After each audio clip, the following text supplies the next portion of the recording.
It being 6 o'clock, I call the select board meeting to order on December 15th, 2022. Any changes or additions to the agenda? Yes. Oh, do we hang on, let me let somebody in.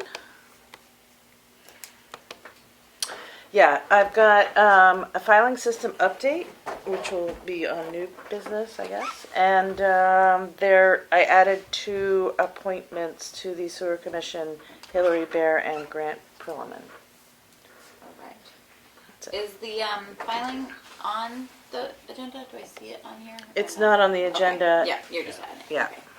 Just to make sure I don't miss it. All right.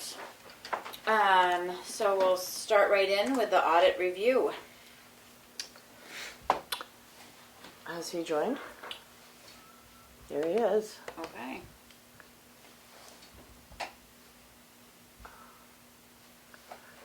Hi, Michael. He's connecting to audio. Yeah, okay. He's muted. Hi, Michael. I think you're still on mute. We're going to start right in with the audit review. That's his mic. There we go. Yeah. Oh no. Yeah, for a second. There he is. Great. Hi, thank you. welcome to our weekly meeting.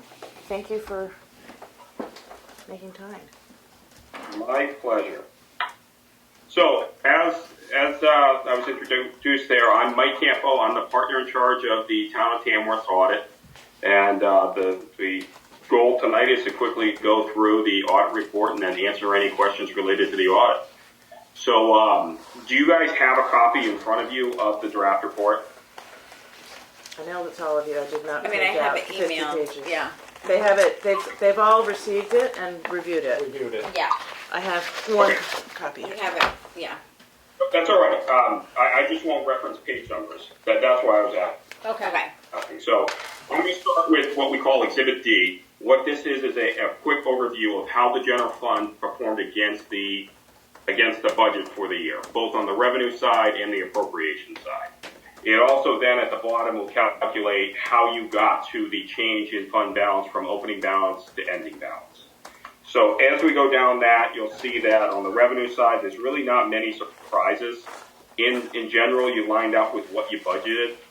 And then as we go into the expenditure section, you see that you do have some swings between budget and actual. And It Michael, should be noted. for my Yeah. purposes, can you actually? I do have a copy in front of me, and I'd love to know the page number. Sure, I'm on page 10 here. Okay, thank Exhibit you. D. Thank you. So this particular schedule is a nice one because it's quick and it gets right to the point. So as you go down, you see that on the budgets for the expenditures compared to actual, you do have some savings there.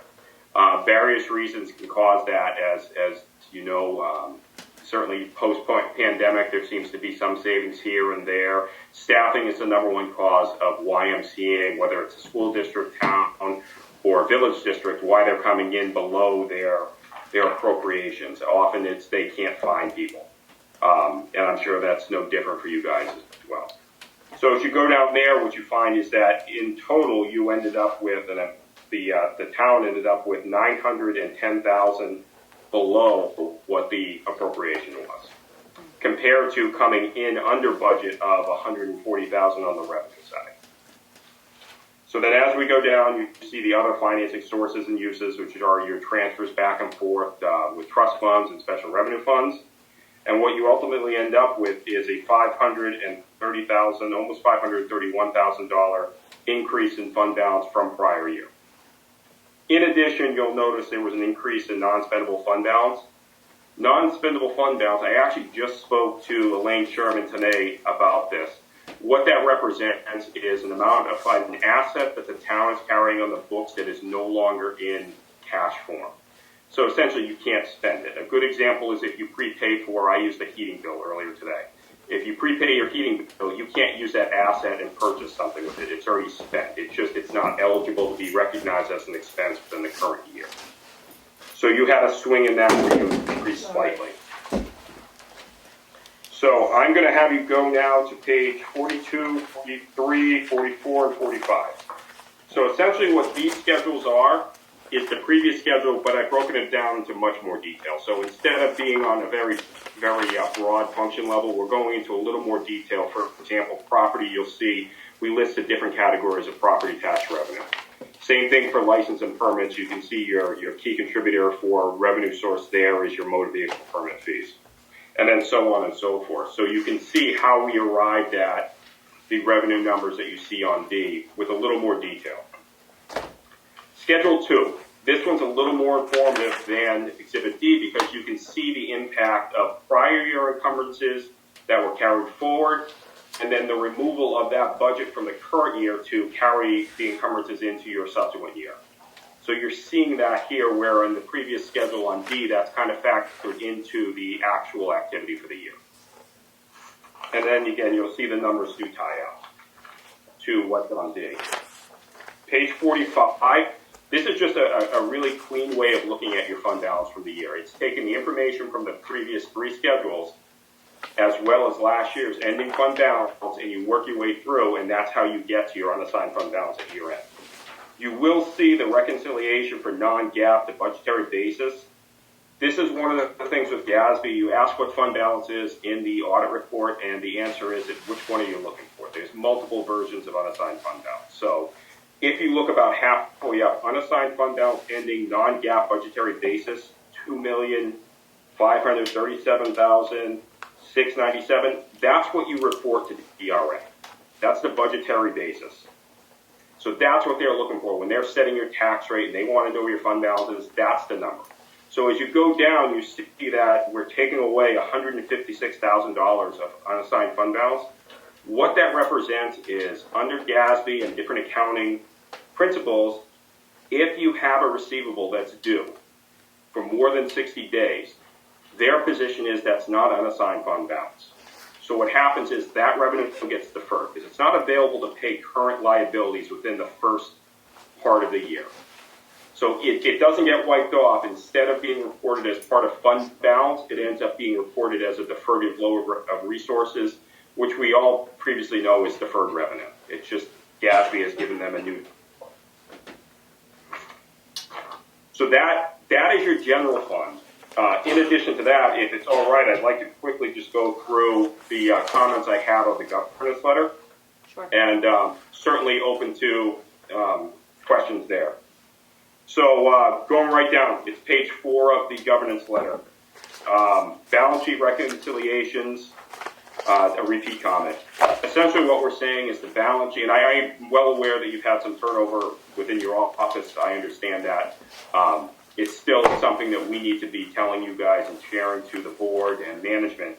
You want to be reconciling your balance sheet on a regular basis. The reason for that is if your balance sheet's off, your profit and loss is off as well. Something isn't being recorded or something's hanging out too long, so you want to make sure that those are being reconciled on a regular basis. I particularly like a monthly basis. I do realize a lot of my clients do not have the capacity to be doing it monthly.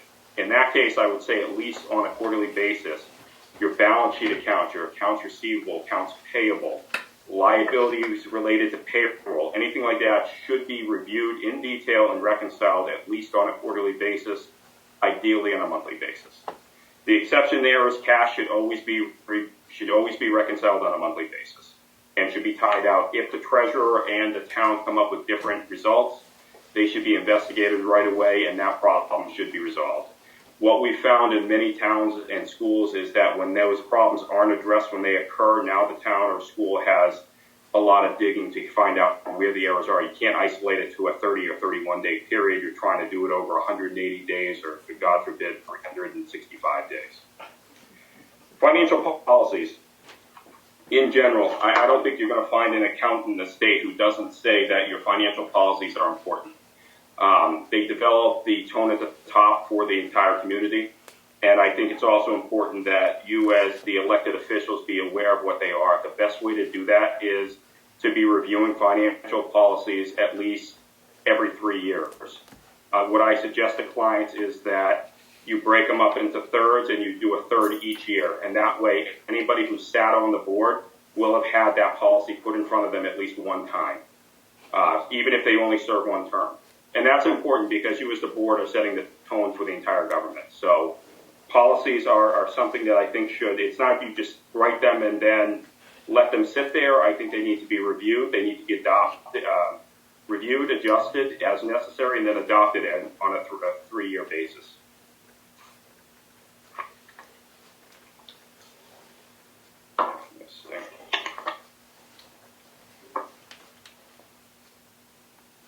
We did have an issue where a check was made payable to cash. We discourage that. If it's a case that it needs to be, this was in the library. If it's a case where you need petty cash for whatever reason, it should be issued to a person, and there should be adequate supporting documentation around it. Even just a simple form identifying what the purpose of it was and how it was distributed. From the treasurer's standpoint, again, this is on the library. Stale dated checks. Anything over 180 days should be reviewed. It should be investigated, and the check should either be reissued or it should be turned over to the state for lost and abandoned property.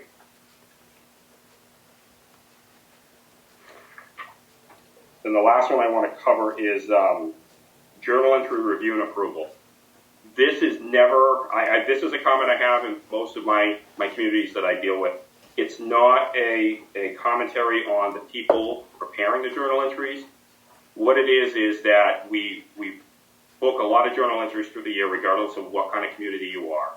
It is my opinion, it's always a good idea to have a second set of eyes review it and do some sort of formal approval. And that could be as simple as initialing it or signing off on it. That people make errors. It's not intentional.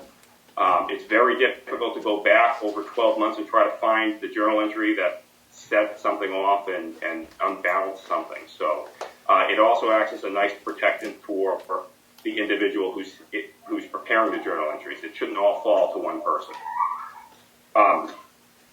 So those are the high points I have for you. Is there anything the board has in terms of questions for me? I'm aware that the audit is not the most exciting. Yeah.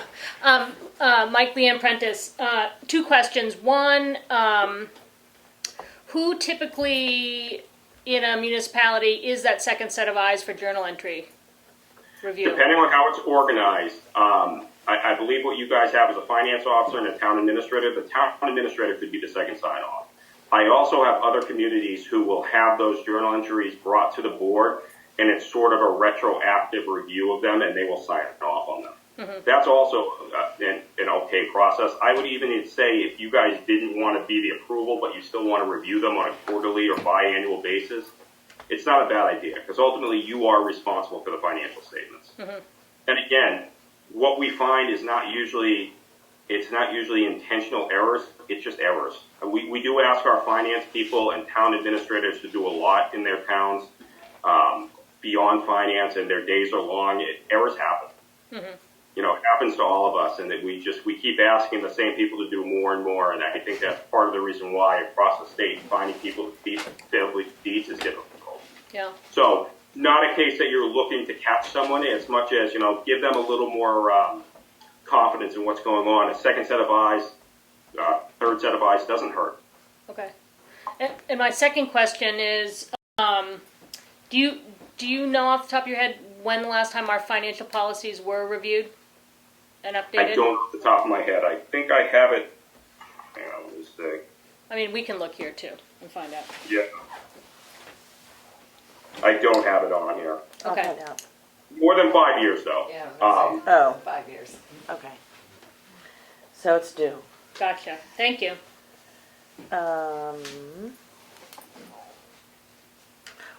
One question I have is, what's the typical schedule? I know we didn't get our audit done until super late in the year, probably because of all the turnover. What would a typical town expect to be getting the audit done by? For a December year-end town, I like to have the report issued by the summer, if not sooner. Oh, wow. I will tell you that from our standpoint, we went from doing about 150 to well over 230 municipal audits a year. And while we're building up the staff, it still is taking a little more time, especially when a client's not ready. Mm-hmm. So a client's ready, though, and everything's ready to go, we're usually able to turn the thing around very quickly. Okay, we'll be ready. There we go. I love it. Says I.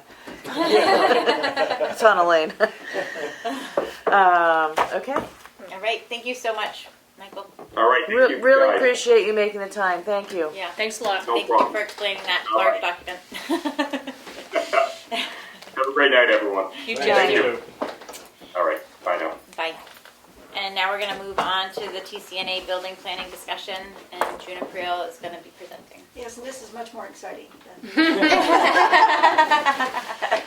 Hurt his feelings. He's gone. He's gone, I knew he was gone, I wouldn't have said that. Before you jump in, can I have, I'm going to pass this around. Maybe Emily, you could help me just start that with who's present. I feel like we lost. It was emailed to us Yeah. with the letter and the. Yeah. Yeah, and You got the whole whole package. packet. Read Went the out Monday packet. night. Yeah. I've seen it.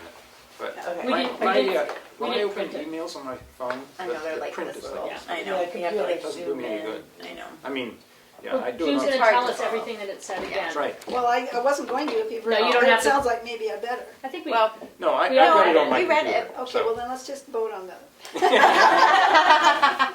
Okay, folks, so we'll try to be crisp here. I'm going to give a little bit of background, but the point of our presentation tonight is to ask for formal approval of the building project. And you remember or not, in May, we asked for a motion and you passed a motion to collaborate with TCNA on the planning, on the planning for this building addition. And Carl was nicely volunteered to be the liaison. We haven't had any major fights yet that I No, hear. no. No, it doesn't. And planning has ensued. We suddenly realized, well, not suddenly, but in July we realized we can't really do a good floor plan unless we know if you're going to take over the vacated space, because we could reincorporate that. So we had a motion in July from you that said you would commit to taking over the space when and if this project is approved. In the meanwhile, then, architect Peter Stewart worked pro bono with us on about 10 or 12 iterations of this plan with our space design committee. And then kudos to this guy. If you need an architect, go to him. It's just amazing, because that put us ahead on cost right away. But it cost a fortune. So that's Exhibit A in your packet. And the main things about this, the floor plan is really our business. Right. But we need you to know that it's going to match the existing structure of town offices. So the addition is this part here, and this is the current town office from this part forward to Main Street. So it will be like that. And a little bit higher because of the width of the building is a little bit more broader. And you can see in Exhibit B where it fits in the lot, and you should have had that. So this outline is the lot of the two town lots. And this is the current town office building. This is where Hillary Bear lives. And this red patch is what the new piece will take up. And we're pleased that it looks so inconspicuous. I did mention in this later on that because of the sewer septic situation in town, we will have to put in a separate septic system. We just as soon do that anyway. And it doesn't violate any regulations, and the tank will probably go here under the paved parking lot, and the leach field back here. And we've discussed all that with Rich Roberts, so everything's good on that. So the construction is estimated by a couple people who know better than me that the site prep will probably, in construction of the actual building, will take about maybe 5 months. Who knows though? You know, with buildings. With supplies being, I mean, you can't really predict that, but I'm just giving you the best estimate we have. So a few other notes that I mentioned in my written presentation. We are going to install separate heat and electricity. We will not go, okay, and you'll see later that we're going to pay our own utilities. I knew that was going to be a sore point. That it would be added cost if we stuck to the lease and the town paid it. So you will not pay it.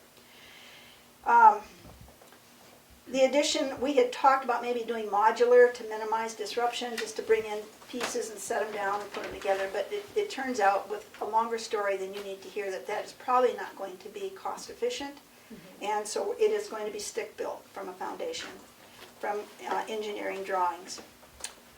One of the things in the lease that requires us to talk about before you approve is to not unreasonably interfere with town business. any construction is gonna be a little bit of commotion. So, you know, there you go. But we have talked about maybe, if necessary, bringing a temporary road in from across Ospinall. Yeah, 10 times better. And then sort of have the access here. But one of our potential builders, we've had a few interviews already, said, you know, you really don't need to do that. It'll cost you $30,000 to do that and put it back together, because we'd have to restore the farmland.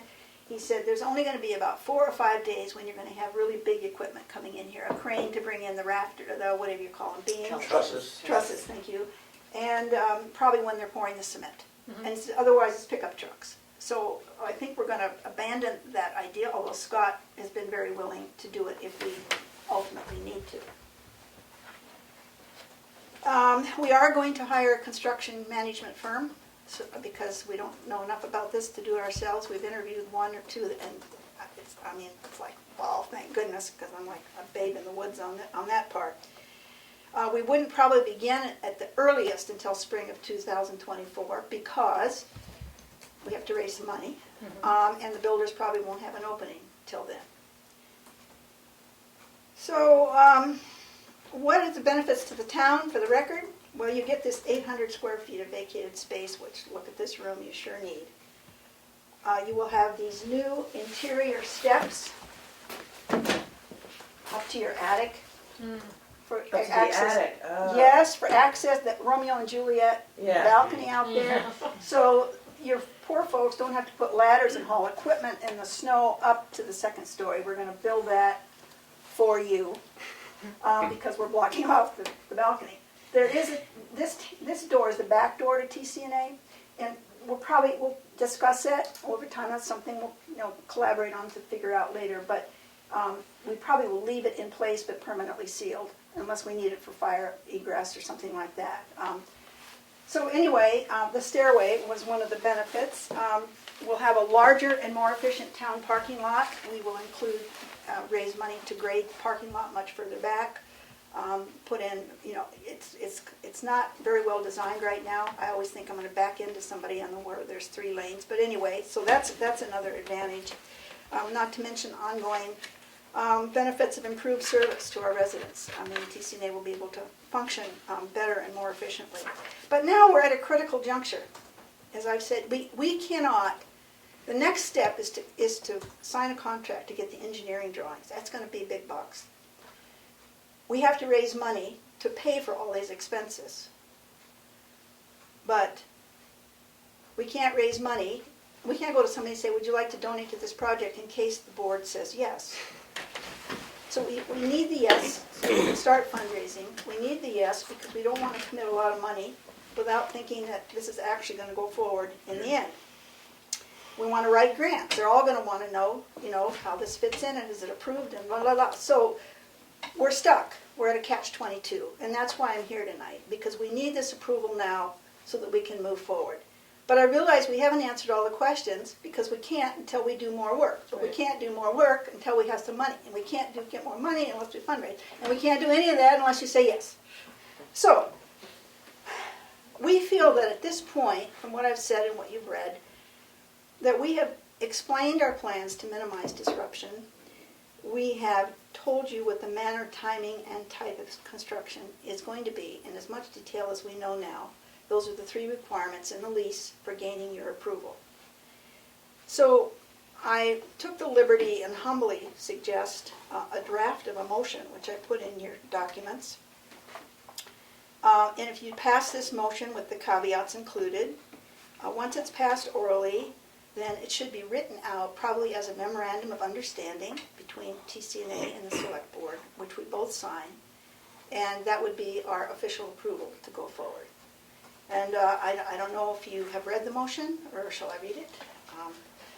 You would move, I'm going to read it. You would move to, somebody would say, we move to approve the TCNA building plan as presented on December 15th. 2022, including the following conditions. TCNA will pay heat and electricity for the new addition. No new ongoing costs to the town are anticipated except minor costs of shared external maintenance and perhaps a modest increase in building insurance. And we pay our own liability and all that, but just the fire protection, the damage protection. TCNA will raise funds to support all aspects of the project, including modification to the parking area. The building, including TCNA's vacated space, as well as the new addition, both paid for by TCNA, belong to the town. TCNA thus will continue to lease space, the new space, as well as the basement space which we're retaining. And that means that 2 sections of the current lease will need to be revised. And I've enumerated these and shown what has to be done in your document. But one is simply to replace the description of that space with the description of the new space that we're renting, that will be built. And the other is to eliminate the town's obligation to pay heat and electricity for TCNA. That's a winner for them. The rest of the lease can remain as is, the relative protections and conditions, and read it carefully and so on. If there's legal costs to go over that and to do those revisions, we will share those costs. Another condition is construction of the building addition will not begin until at least 75% of the estimated cost has been raised. And we can see our future for the rest. I don't want to start and think, oh well, can't finish it. As plans develop, and here's a key thing, as plans develop, TCNA will continue to work with the Select Board liaison, Carl Baer, and make regular updates to the full board.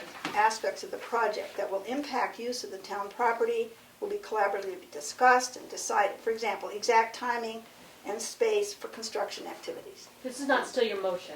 It is. Yeah. it's only one. Okay. It keep is, going then. because these have to be, the caveats have, Yeah, I mean, yeah, I would, yeah, if I were you, I would want these caveats to say yes tonight. And then aspects, those kinds of things, as I said, we're confident that any further concerns, minor issues like that, beyond the project itself, could be resolved, with good faith collaboration and compromise as we move forward. And so we're not saying, we can't say today we have every detail worked out, because we can't. Well, as I said, we can't, we're one ahead of the other. So that's the motion, and it's long. It says, well, you'll approve the building plan as presented on December 15th, including the following conditions that I just read. Heat and electricity no more. TCNA will raise the funds. The vacated space will remain ownership of the town. The whole building still remains ownership of the town. 2 minor revisions to the lease. We won't start until we pledge to you that we won't start until 75% of the funds have been raised. And we pledge to continue to work with Carl and the board in its entirety to resolve any little obstacles or nuggets or problems that come up as we move along. And I just can't imagine something we couldn't work out, frankly. It really is at this point. So that's the deal. And we will welcome questions, of course, but I'm hoping that you can pass a motion like this or this motion tonight, and we can move to a memorandum of understanding based on the motion. So, I have one. Yeah, before we make the, can we Oh, we have have some questions. conversation Oh, before yeah. we do the motion? I've got 3 Yeah, questions. great, great. Okay, Yeah. so have you, you're building your own septic field for, so have you talked to, besides having permission to do that from the sewer commission, will they assess that square footage to the town building as far as charging us for the septic system? No. We get charged by the square foot. The rule is, let's say I were a household and I decided to go off the town septic system and put in my own. I still, because it's in the deed for this property, you still have to pay the rates for the septic system that you were assigned. And so you have your new septic system, but you're still paying these rates. Even if you're not in Even if that. you're not, even if you weren't doing it. It's Now, in the deed. so here, the town offices will continue to use the town septic system, so your rates will, that will just change, it won't change, it will just be the same as it was originally assigned. And we will just, the TCNA building will be just completely separate. Okay. And what we should think about that, because if the town ever needed to get off the sewer or septic system for some reason, it would be Well. nice if we could. Well, that's one of my questions, is I think we should work together with the sewer commission to find a way, when that septic system is built, to size it for this building as well. Because the only way that I know of to create capacity for others, for businesses in town, is to get some people off, and let's get ourselves off. So I would like to see if that's feasible. Okay, is that something we could work, because that would mean a much bigger septic system than we need. And so that would mean a Right. cost to the town to help with the septic Right. system. Yep. So that's something beyond saying, yes, we're gonna go ahead with the project, that we would have to work out, and of course, we're willing to do that. How many bathrooms in the, how many additional bathrooms in the addition? Well, there's one bathroom in the Yeah. set, okay, and our personnel use this bathroom, so, but there's only one discrete bathroom. That will probably be closed. I mean, I don't know if you wanna keep that bathroom for the town or not. How many in the addition? Okay, in the addition, there's two. Okay. This one for the private patient bathroom, So as and of, then this one for. if we were uninvolved, it would be sized for 2 bathrooms. Because that's what you have. Yes, and we don't take showers or, dishwashers or. Yeah. So if we discontinued the one that's there and tied in this one, it's an addition of one, which is not a huge addition. So Right. from a technical standpoint, it seems very feasible, but we're not gonna fix it right here, but that's one of my real So hopes, is we can get this building off the sewer system. And continue to pay the assessment, yeah, okay. And I don't even know how much that is, but, So while we're talking about the septic, does anyone know, we approved the $5,000 to explore, do some Things? engineering to explore Oh. a possible, We didn't get any. nobody bid. proposals. nobody bid on it. Yeah. So, We're meeting on Friday, that group that put that together, and, I okay, so don't well, know. here's where I'm going with Yeah, this. okay. So one, in conversations I've had with people, one space that's been explored as being town-owned space is the back of this lot that's not developed, in combination with Remick Field perhaps, and Remick folks, not putting this on you. So one concern I would have is, and I don't know engineering at all, if that back, what's not graded now, becomes a graded parking lot, does that remove that from being used as a new septic hub or whatever might be developed to help the village alleviate this big issue that we have going on? I only know the regs in Massachusetts say you can't pave over a system, but there is some benefit Well, in that's that the because it does lower the water table, which is always good. But I think there's ways to get variances and such, but I would agree, we need to be careful in any space that we eat up with other things when it's very likely, I think, we need another septic system. So this is not anything opposed to your actual building, but the parking element that you bring up. Yeah, okay, what I understand is you can put the tanks under pavement, because you drive over that. But the leach field Right. could not. Yeah. And so, where I'm talking about is a small leach field back in this Yep, corner. understood. So if you're talking about, a bigger leach field, No, like, there's nowhere near enough room for the leach field. I didn't think so. No, you'd have room for the tanks maybe, But that's that no would be- problem, that would tanks be are no it. problem. as far as the town property goes. We have to buy other land to have room for the leaching. Yeah, or Or- get the Remics to agree to it, which I find very unlikely. They were so opposed to Or being I just think that being there's- involved that they or- gave us that land. I just think that there's been a kind of a pattern in some town decisions that things seem like it's a really good idea at the time, and you don't know what's coming. Yeah. That then you're painted into a corner, like not accepting any grant money to update this septic system. Be a really great thing to be able to do right now. Yeah. So I'm just worried about any little tidbit of open land we have. So I think when I was looking at the picture, and I don't remember what it was, we're losing, 3 parking spaces?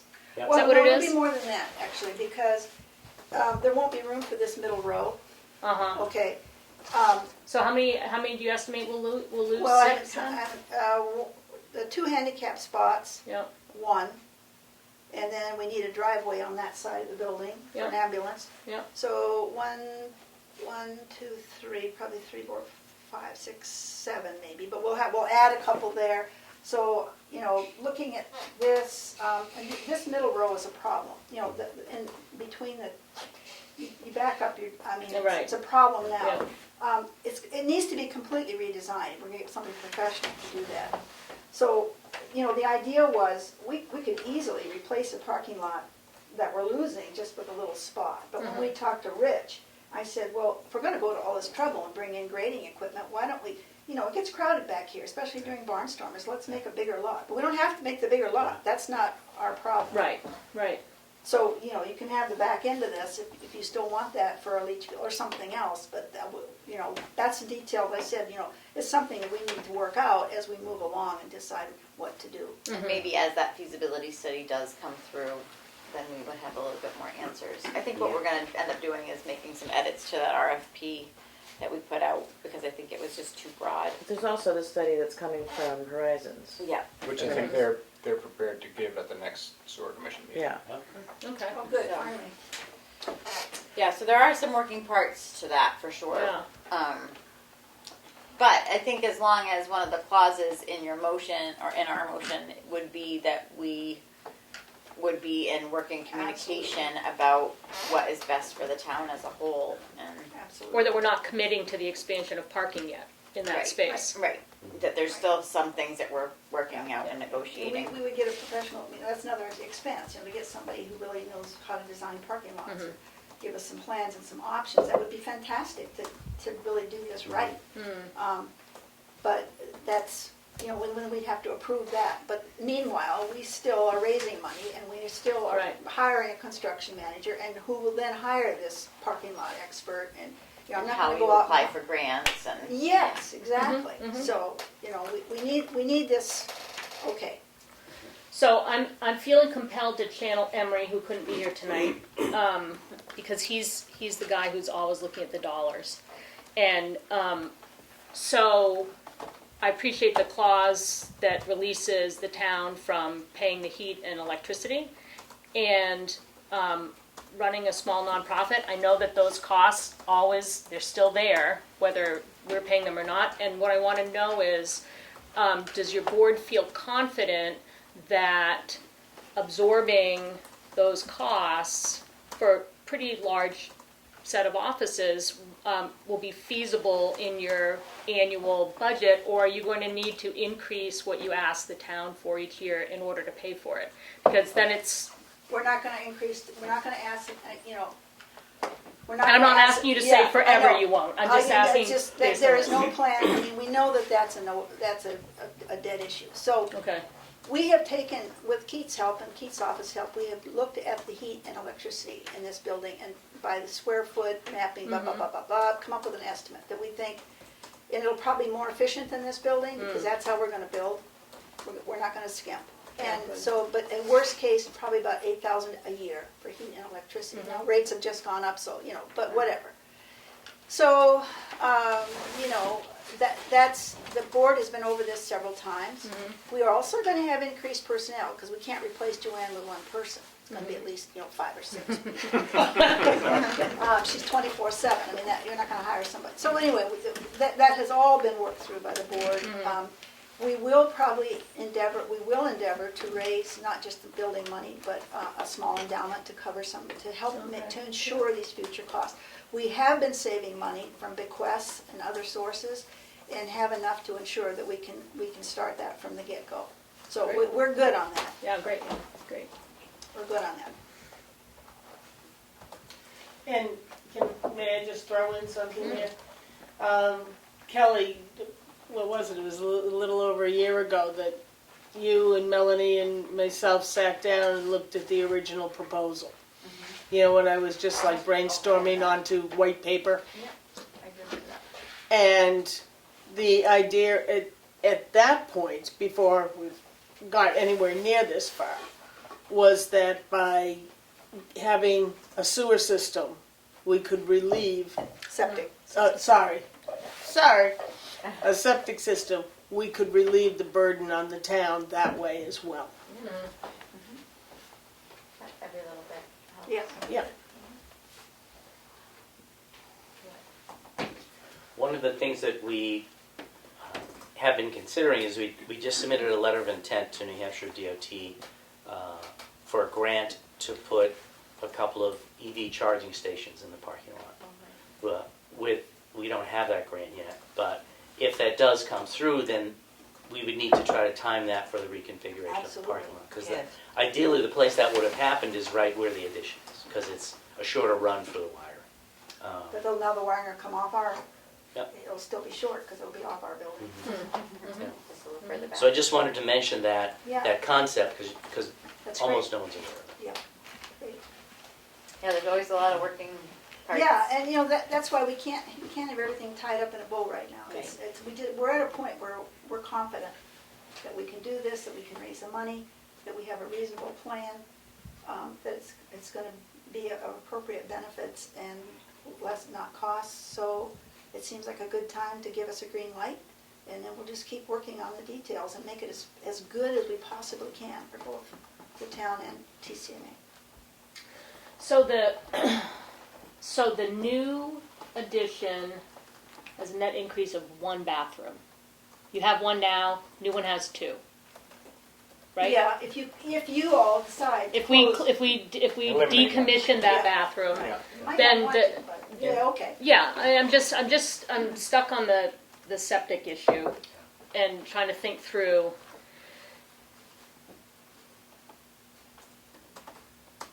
Is there a way to word the motion so that we're not locked into TCNA building its own septic that's just for TCNA? The motion doesn't address Doesn't it cover septic. septic at all, it just says. That was just part of your conversation Yeah, with it was just us? part of my conversation. The motion that I read says you'll approve the plan as presented, and the commitments from TCNR are to pay heat and electricity. We'll fund all aspects of the project. 75%? Septic's not mentioned. Okay, great. Yeah, I mean, there's no, Okay. appropriately no details there, because we know those have to be worked out. Yeah. I guess I'll channel my inner Emery. The only additional cost that I could see ongoing to the town would be, you folks are now paying, who's paying the heat and electricity for the space you're in now? We are. The town. Town is- So, okay, so that's no additional cost, we pay it now, Exactly. we'll pay it later. Exactly, Yeah. Yeah. right. So, That's There goes that's a that. wash. Yeah. Yeah. You know, it's not, you don't want people to think that we're gonna be relieved of the cost of the electricity and heat, because you're still gonna be paying it, Right, but just for but we're yourself. not adding on to it. Exactly. We will Yeah, have yeah. an office for Yeah. people to. Right. Yes. Right. And for it might be private good to have a bathroom conversations. just for staff and one for the public. Exactly, you know, you might not wanna close that. Yeah, Well, as long as the septic's not in this, Yeah, that's up- then that's that's up then for that's discussion. for- I have Yeah. to tell you, Yeah. having sat in a lot of sewer commission meetings leading up to this, it isn't the number of bathrooms. No, it's a square footage. Yeah. It's the square footage, it's Yeah. the. For it's the- non-residents, It's you're the right. traffic. It's the traffic. If they count people in and out, and and the way the sewer commission has calculated the volume for non-residences, it's the fire capacity, Right.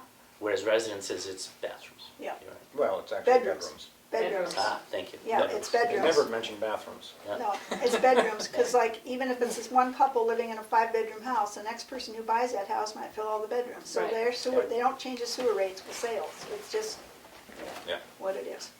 Emily, did you have a comment? I just wanted to clarify that as a lease, it's town-owned building, Right? right? Town maintained. Yeah. Built like the building, but and what else? I think that's it. My brain's dead. Yeah. Don't put that in the minutes. Don't put that. But there might, the other thing that I mentioned, and you know, I mean, it would be silly to each of us hire a separate maintenance person. I mean, that's ridiculous. So, and it won't. That'll be minor. I think that this is a new building, and Yeah. the new building is a new building, and so there won't be so much. There's snow removal, but there will be a little insurance increase. I mean, I can't imagine that's going to be, you know, much. It's just adding 2,600 square feet, and but we haven't honestly looked that up. So, but it should be minor. And considering, you know, what you're getting, And the benefit to the town. You know, Right. I just feel the need to say that this is not going to be just the old TCNA. This is going to be TCNA and allied health professionals being right here in downtown for people to have access to. You know, nutritionists, counselors, podiatry, not a physician podiatrist, but someone to come in with the right equipment to do a good job on toenails, as versus the way we're doing it now with these sharp little scissors, and watching circulation. Toenails and nail care are more important than what you would think, especially with an aging population. That is my one takeaway from 7 years on the TCMA board was this searing memory of talking about toenails one day. It was graphic. Yeah. And if you wouldn't want me to empty out what's in my head. No, I think you did at that meeting. Too bad. Yeah. You know, but this is what, you know, Mrs. Whittemore took care of our first 100 years. And with a facility that's state of the art, it's on us to take care of the next 100 years. And every discharge planner I talk to, from Connecticut to northern Maine, always says, you don't charge anybody? Yeah, they are amazed by what we do. And we are also positioning ourselves to be, and you know when we did this, we've always wanted to be a model for rural health care. So we can do better for Tamworth, but we can potentially do better for lots of rural towns.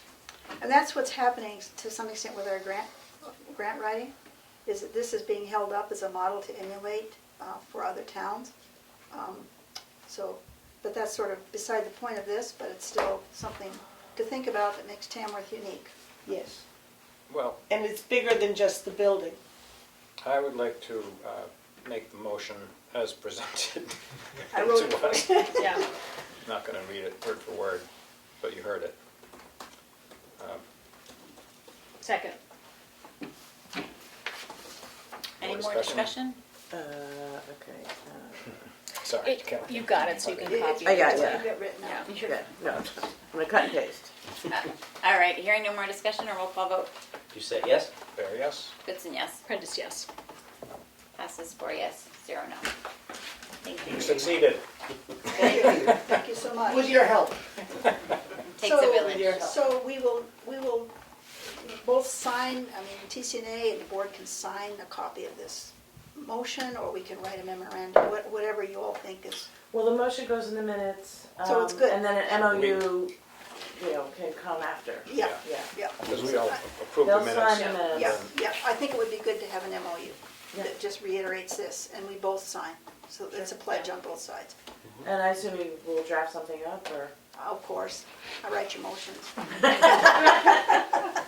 Thank you, folks, this is a great step forward, we're excited. Exciting. We've got a Yeah, it is proposal now exciting. from our architect to move forward with engineering drawings, so we'll meet with him next week and get that going, and once we have the drawings, we can present those to construction manager firm and get bids on the job, and we're ready to go. Great. Great. Thanks. Thank you. Thank you. Thank you. All right. Your audience is leaving. Thank you all Emily's for coming in Oh. today. Can I just throw this out here, and I don't know how it should be done, but is there something that could be included in the minutes about our expression of condolences to Emery and his family and appreciation of the hard work he does on this board? I don't know how I can do that, but, I think you just did. You just did. The okay. minutes will show. Thank you. Thank you so much. Thank you. Bye-bye.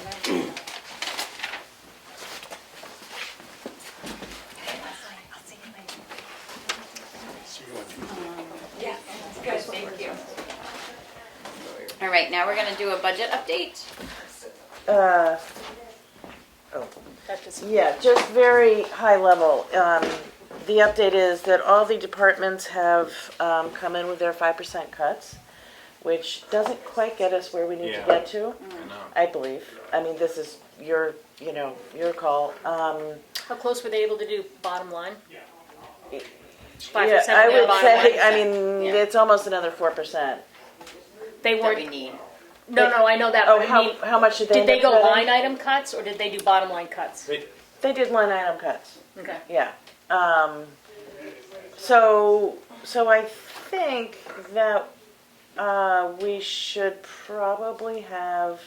I didn't schedule it for tonight, but that we should have another budget discussion. I mean, basically, I've created a schedule. The budget should be pretty solid by the first week of January. So we have another sort of 3 weeks with obviously holidays in the middle. Emery did say he wanted to come to next week's meeting, so we would in fact have a quorum. It would be the three of you three with Emery. Kelly, Emery, and me. Yeah. So we could go ahead and look at, what are the potential ways of trying to bring the budget to a slightly lower place. Yeah. So that's the main update. The good news is I found some places where there was some, and I think I talked about this last week, some double counting of CIP. Yeah. Yeah. So that's all out. I don't know how much the fire truck is, and do we actually need to buy it in 2 years? Can we save at a slower rate for that? And that could be some of the money. I mean, basically, if we could find another 250, 275, that would sort of get us to a, more reasonable spot. But, I don't know if we can maybe go line by line and start looking at where can that come from. Okay. That's my major update. I'll look at it and send some thoughts Okay. if I see them. So Since that I may not be, if I'm here at all next week, it'll be via Zoom. Yeah. So the one thing I will mention, because it relates to this item, is the georeferencing of the tax maps. That's $50,000. I still would say there's not unanimity that it's a worthwhile expense. I think it would be great to do, but can we afford a $50,000 expense right now that we don't have to do right now? And it's not even in the budget yet. Right. So this Oh, would be. Oh, it isn't. No. Oh, okay. So this No. would be, you'd have to cut even more to make room for it. So Right. I think people like using the tax maps online, but when you use them and they look a little wacky, that's unfortunate. I just don't know if that problem is worth $50,000. Could we put like a little I don't know, is there a way, Disclaimer. disclaimer It's on already- I it think that it's says. There is a It's already disclaimer there. when There is, it okay. pops up, yeah. Yeah. You did that, we did that at the beginning. And the other budget item that I don't know what to do about is the generator, the emergency generator. Rick looked at it with Generator Connect people. I think people with more technology expertise than I should probably have Rick explain that. But essentially, what I took away from the conversation is that there were different kinds of pieces that were sort of put together to make a generator, and it's Franken-generator? yeah, exactly. There you That go. wasn't a good match. And it's not a good match. It is it goes at only 1 RPM, which is very high. Is And it it- air cooled? I don't know. Air cooled ones are, yeah. I don't know. So, and of course, the Generator Connect guy isn't willing to. I asked Rick to ask. Well, with all that money we invested, will it go another year or 2 or 3? And of course, he's not going to say. So I think that's either something, I don't know, I don't know what the solution to that is. But it's So another that's not on the unbudgeted budget. item. That's not in the budget. It's not in the budget. Yeah. Well, So we So- at least have to get it where we want it without adding anything. The budget or the generator? The budget. The budget. yeah. So I mean, I wonder if there is, because the generator's in the emergency shelter location, right? in the school, yep, Right. yep. And so, is it possible to get any sort of Grants? or I don't know. It's certainly worth researching. just because it is the emergency shelter? I just wonder if. Yeah. Yeah, I mean, we wouldn't have, yeah. And another idea is if we can cajole it to last until the reeval year when there might be more revenue. Flexible.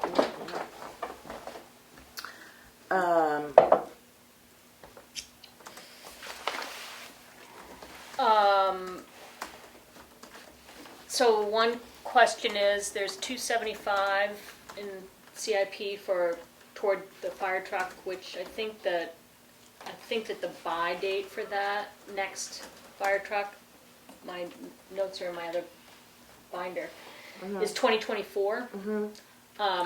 It might be worth a conversation. I think it was 2025. A couple But years anyway. from now. Okay. So it might be worth a conversation to ask if we can push that back a year. Because it's 225,000, It's 275. 275. Or divide it into 3 and spread Spread it it over out. 3 years, or, you know. So that's in the CIP as a 1-year expense. Yeah, they have like 275 year after year because it, You'd like accumulates say- until they spend it this year. But it doesn't actually, unless you put it Doesn't in a accumulate. reserve fund, Right. it doesn't accumulate. It goes into the undesignated. Right. Which, so the 275, I guess you would encumber it. Encumber. But could you encumber it without an invoice? Well, well, Well, you could get to the end of the year. You could probably figure out how to do it, yeah. however it is that they've been doing it this way for a while, so. Yeah, I There's just don't know how there's it some way works. to do I was it. just trying to understand. There how it is, works. but it is one of the reasons our unassigned fund balance balance did is get so big. high So because maybe they need to write their people weren't warrant quite articles about differently. tracking. That's a different discussion. Separate. but Yeah. good one, Kind of a yeah. separate issue, but it seems to me we buy special fire trucks because our firehouse isn't tall enough. The doors aren't high enough to get a standard fire truck in. Really? So we get special fire Might be trucks. cheaper to raise the roof. Get a bigger door. Well, I mean, Anyway. maybe it'd be worth it having Jim and Rich, Chief, come Come in to the meeting and next just talk week. about Explain it. the fire needs. I mean, because that's a big CIP number that doesn't seem like we haven't been able to wiggle that. The town CIP numbers, the road CIP numbers were big, but we were able to offset those with Yeah. some of the block grants and things. So maybe we can brainstorm with the fire department. Okay. That's, yeah, one area of. Yeah. So we'll visit that next week. Yeah, I can see if they're available next week. That's sort of it for budget update at the moment. So now we'll go on to talk about the snow blower for the transfer station. Okay, so we have 3 people working at the transfer station, and 2 of them can't shovel due to heart conditions. And the third one is 67 years old or something. I mean, We don't want to give them a heart I condition. think the 3 oldest employees for the town all work at the transfer station. Okay. Anyway, we didn't realize that 2 of the employees couldn't shovel. And so we're kind of in a bind. So the idea came up to buy a snow blower for the transfer station because they can run that. I think Glenn has resisted it because he feels it doesn't scrape smooth, clear the pavement down.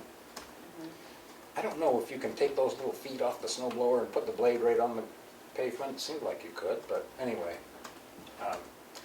But I mean, even if you had the snow blower and it has that scrim of snow left, On a maybe, sunny maybe day, even no. somebody with a heart condition can scrape that off. You're not Maybe. lifting, Right. anything heavy. Yeah. It's not the same Yeah. exertion. Yeah.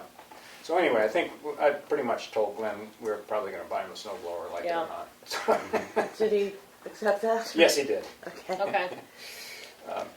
That's really his only complaint, is it doesn't do a clean job where a shovel does. But And I guess the one question is, there's not a lot of wiggle room in the transfer station budget Right. that I'm aware of. right. So one thought was to pay for it with ARPA funds. It's $1,000 approximately to get It's a a good. little more than that. Oh, is it Yeah. 1,500? Yeah, it's very It might hard. be 1,500. I had Okay. just got Gone a up. question. How much of the transfer station are we talking? A lot. Well, Like all the way from the road? The whole... no. No, the back, No. What It's a they lot of really- shoveling. What they have to, what they have to shovel is in between the containers. Yeah. Okay, Where you walk to. that's what I'm wondering. Like Yeah. it gets Mostly- plowed out by Oh, the yeah, Oh, time- yeah, yeah, yeah. Okay. yeah. Yeah. And just like a plow can't get the little interesting cranes, just like a snowblower can. You still always have to do a little shovel. You always have to Yeah. do it. Yeah. So you, But, I mean, I was Just amazed to have an find out they idea. didn't have one all this time. Yeah, It's silly to have a transfer station without a snow blower, in my so. opinion. And the transfer station's not gonna get smaller. What I about think one he, without a I bathroom? think Glenn running does water? push some of the recycling containers.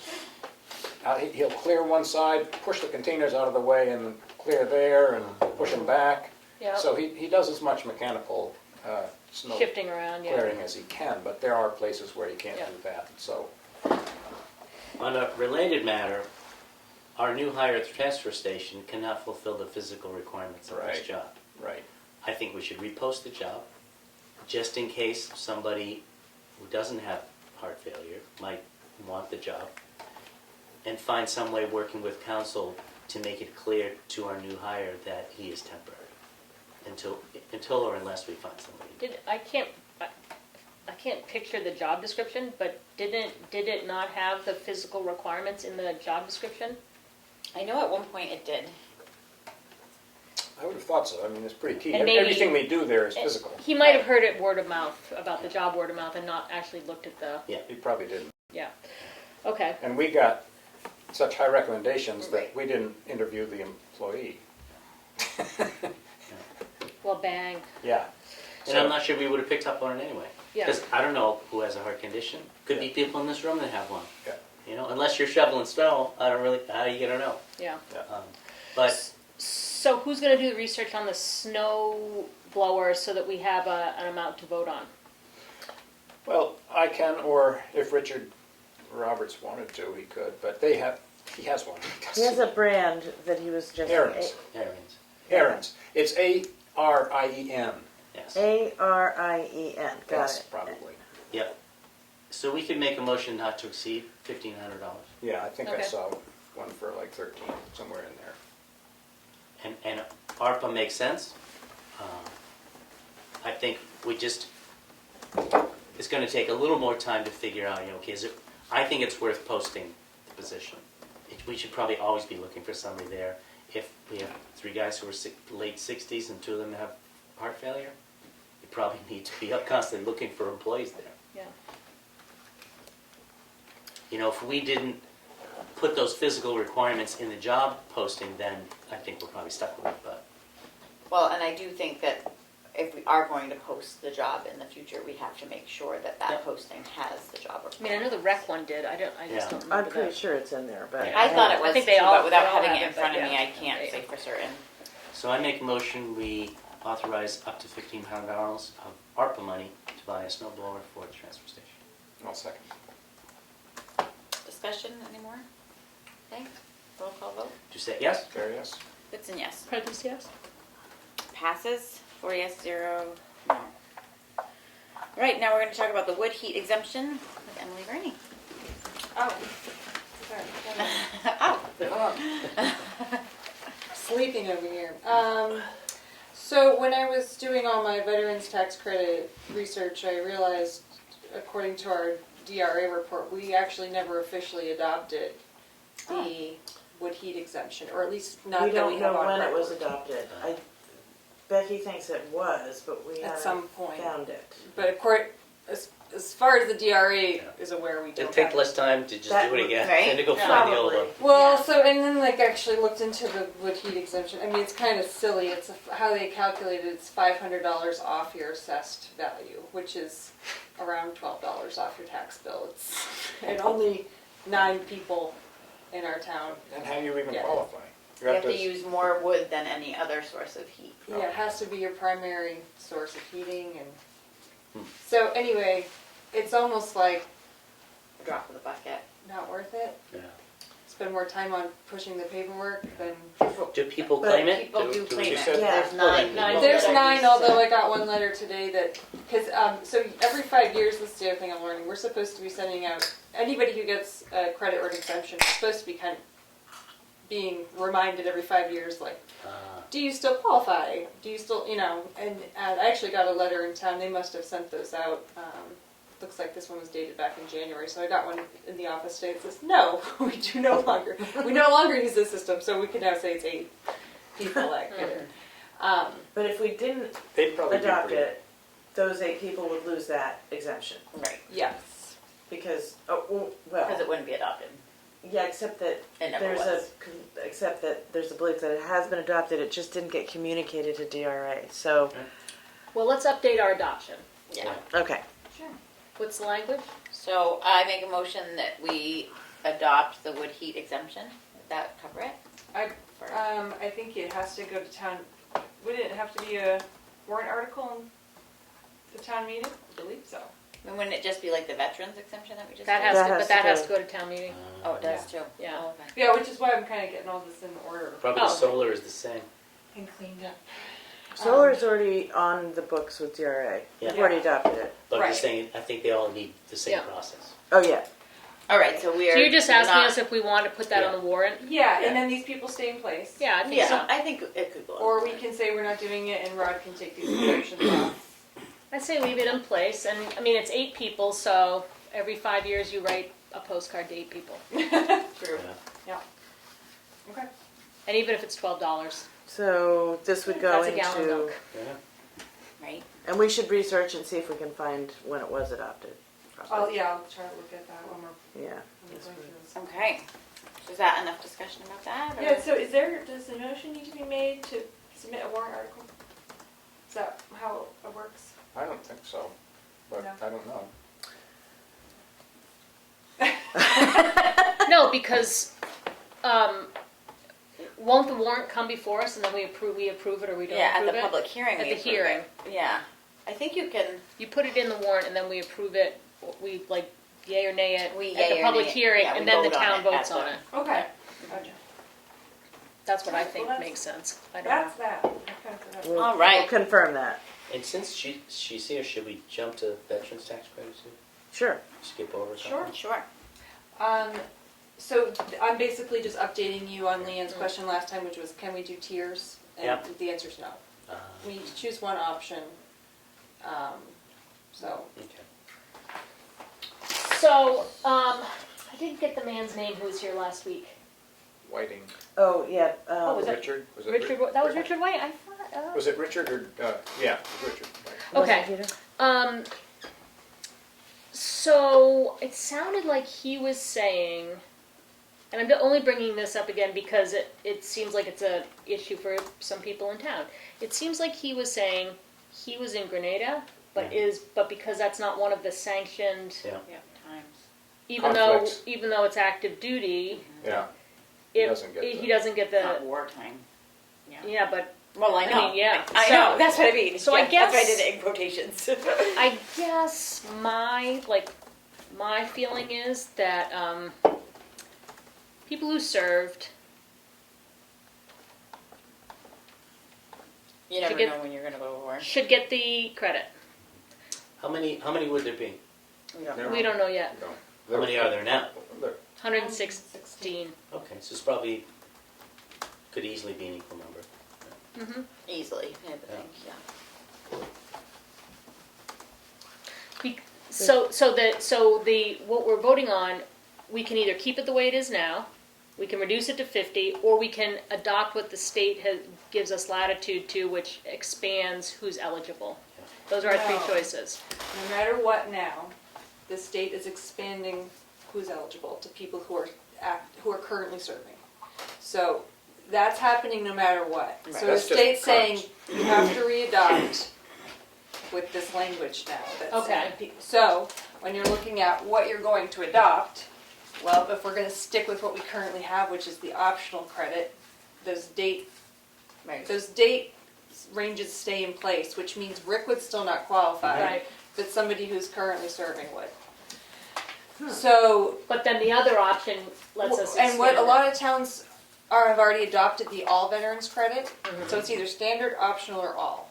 A lot of people already have the all veterans credit, which takes so Rick would qualify. Everyone who served then would qualify, and everyone still serving qualifies. So it's kind of takes away. The optional one is the only one that's makes it awkward because there are some people who Yeah. served Excluded. that get excluded. Simplicity, when we can get it, is a wonderful. And you all have the option of leaving it at 500, making it 250, making it 750. Currently, it adds up to about 80,000 in revenues a year.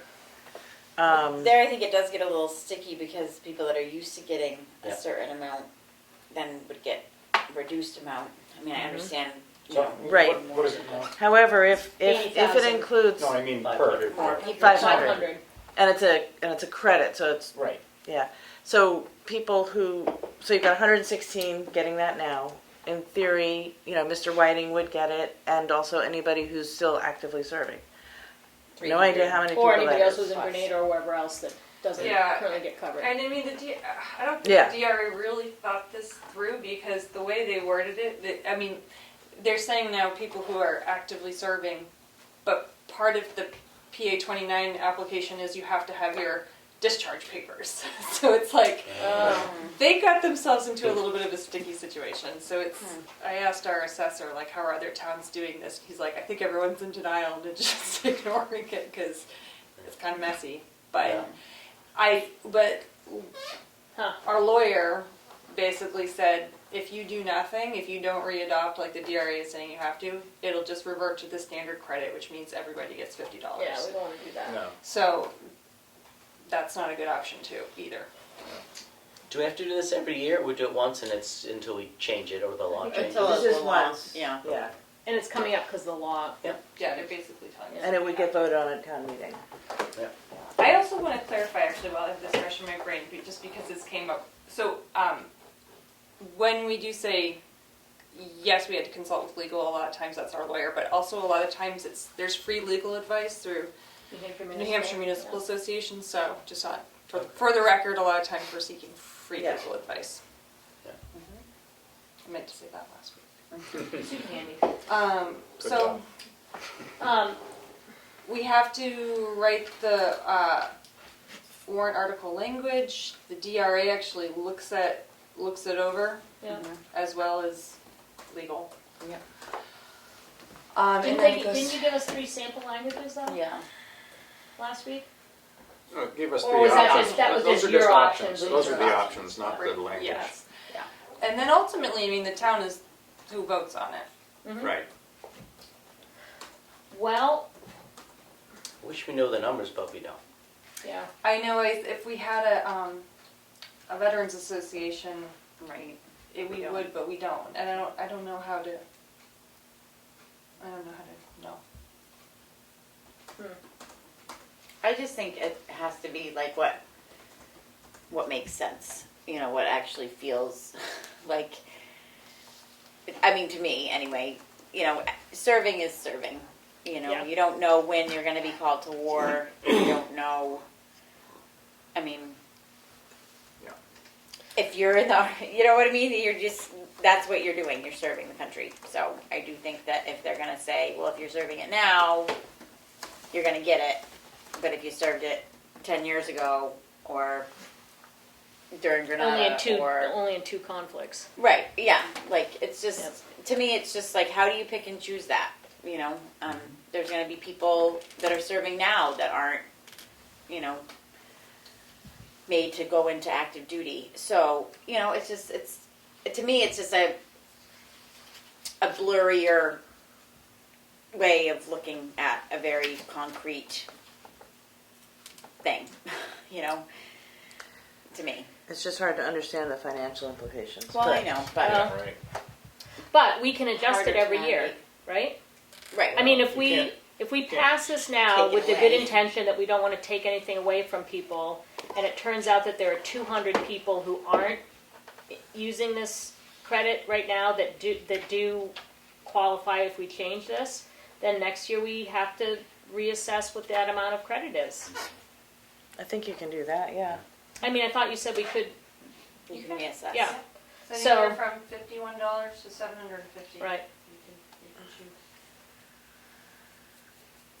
Town can choose. So you think it makes the most sense to keep the rate of what we've been offering and just expand the offering?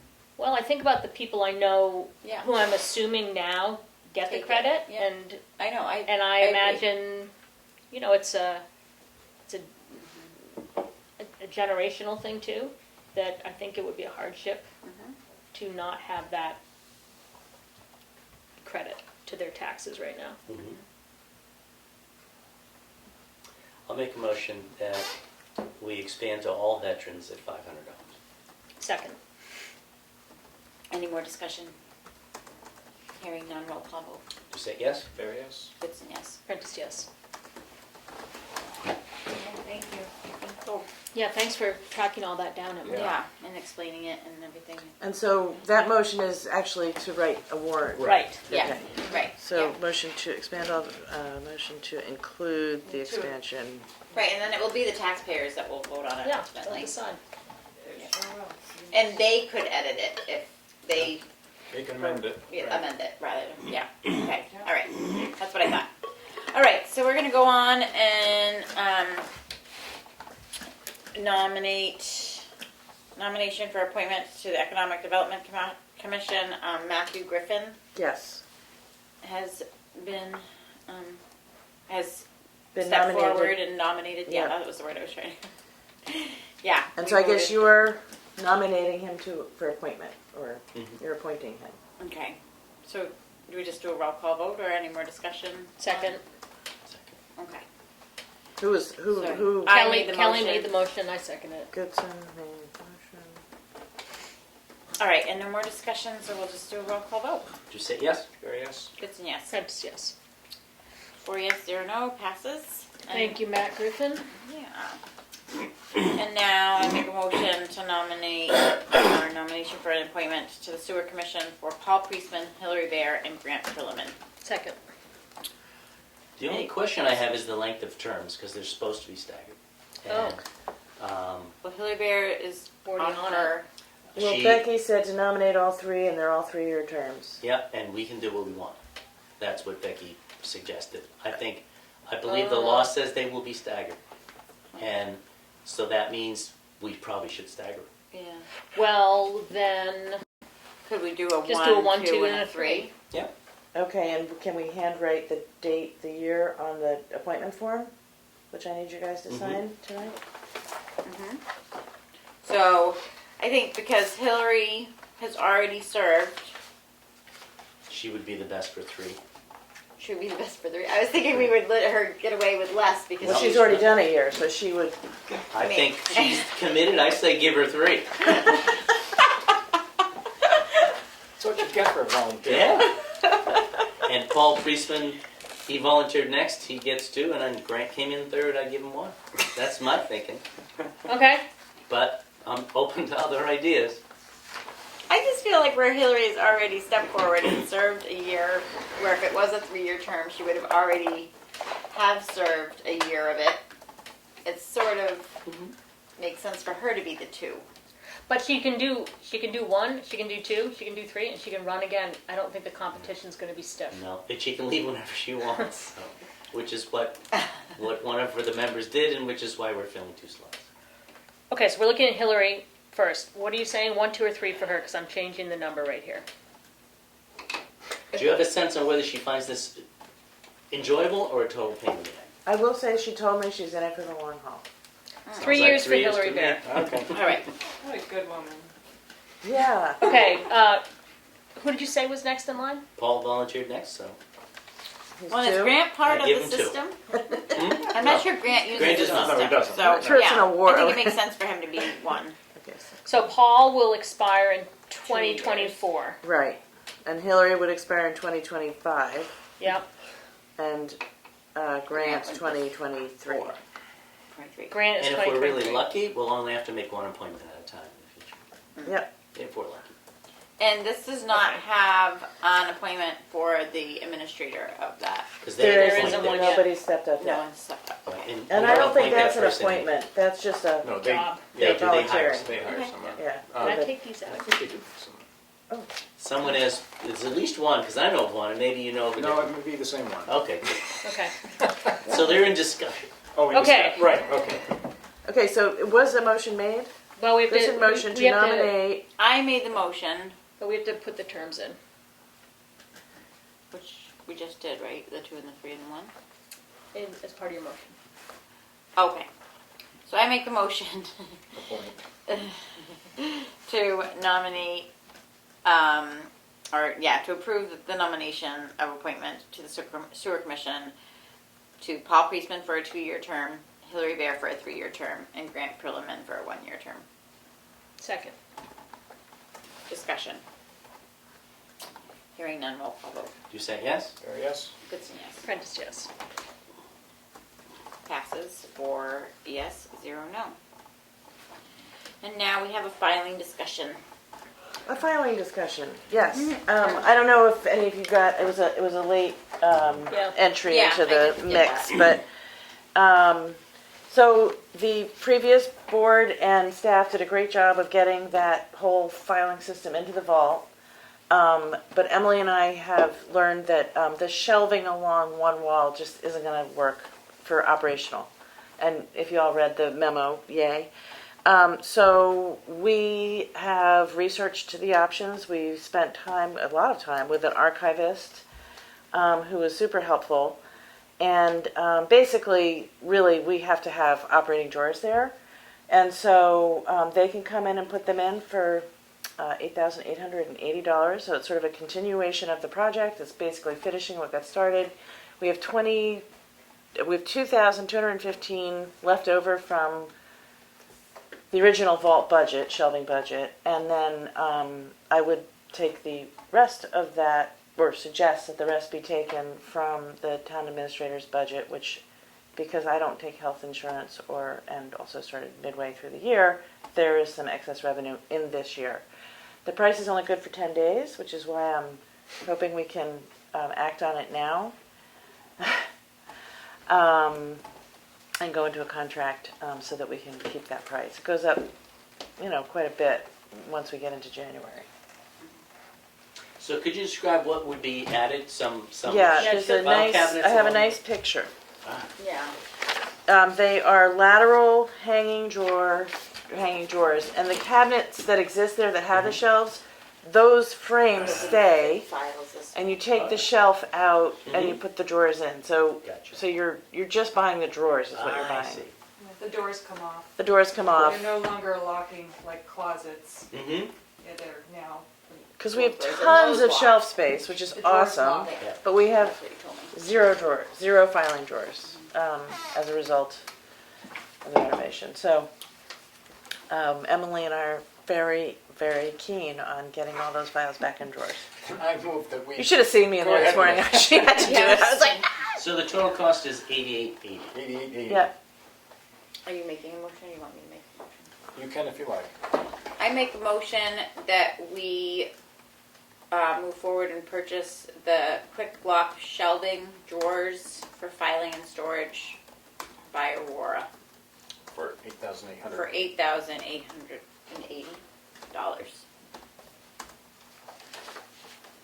To come from, to come from the administrator's line budget as well as the remaining 2,000 Shelving budget. Yeah. shelving budget. Great. second. Okay, good. That's my motion. All right. Any more discussion? Hearing none. Roll call vote. Doucette, yes? Barry, yes. Goodson, yes. Prentice, yes. Passes 4 yes, 0 no. Or backwards. I could do it backwards. And now we're going to talk about the Route 25 speed letter that Richard Doucette drafted up. So this is the same letter as before, just I took some stuff out under the middle section. I took out the two options and went with the most, asking for the most from DOT. Yep. So to put the 35 back and bracket it with the 45 and give us better signs, etc.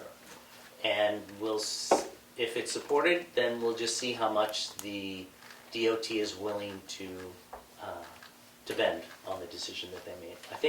Personally, I think it's unlikely they'll go back to 35. Yeah. But at least we'll give it a try. Yeah. And I haven't reached out to Dave Jeffers yet at LRPC. I just have had a lot going on this week. But I still plan on doing it. I Thanks, make a Richard. motion to sign the letter to the DOT as Richard drafted. Second, Any more discussion? Roll call vote. you say yes? Barry, yes. Goodson, yes. Prentice, yes.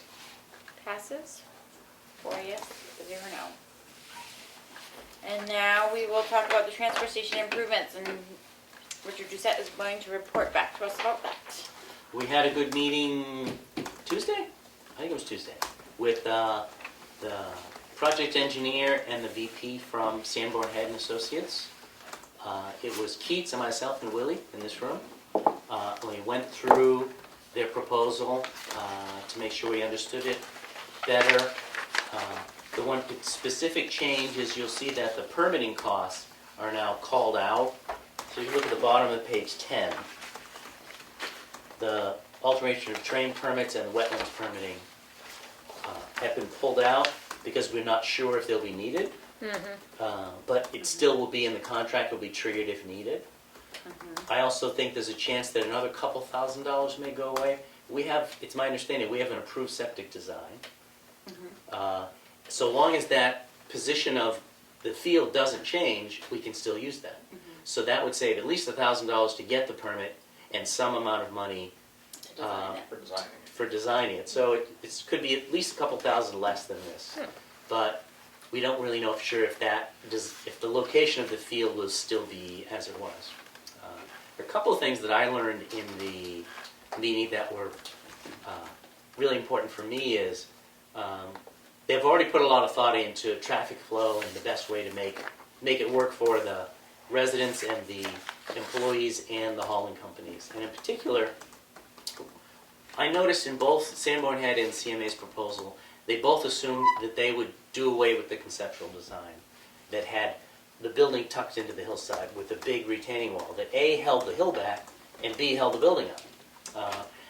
Because they thought it was unnecessary and expensive. I said, well, how much? They think $800,000 just for that.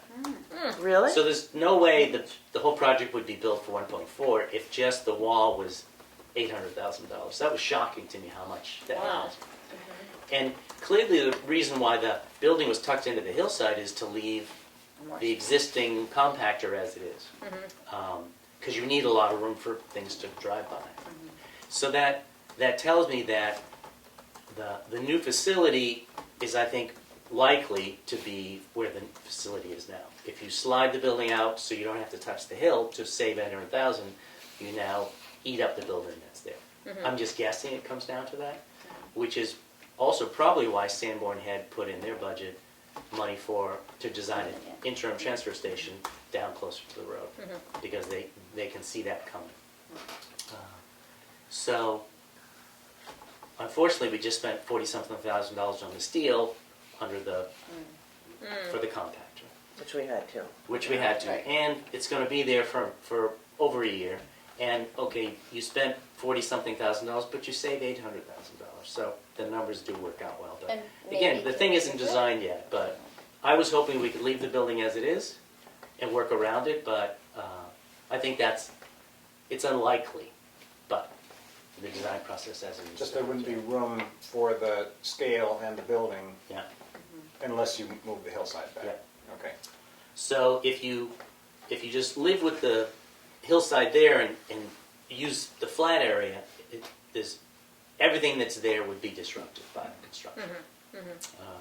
Which, other than the nicest thing about that whole building is the murals. The building's not worth much anyway, in my opinion.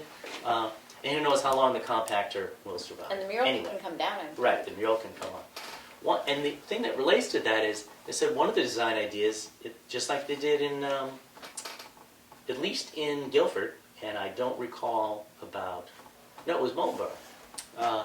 They don't have a compactor.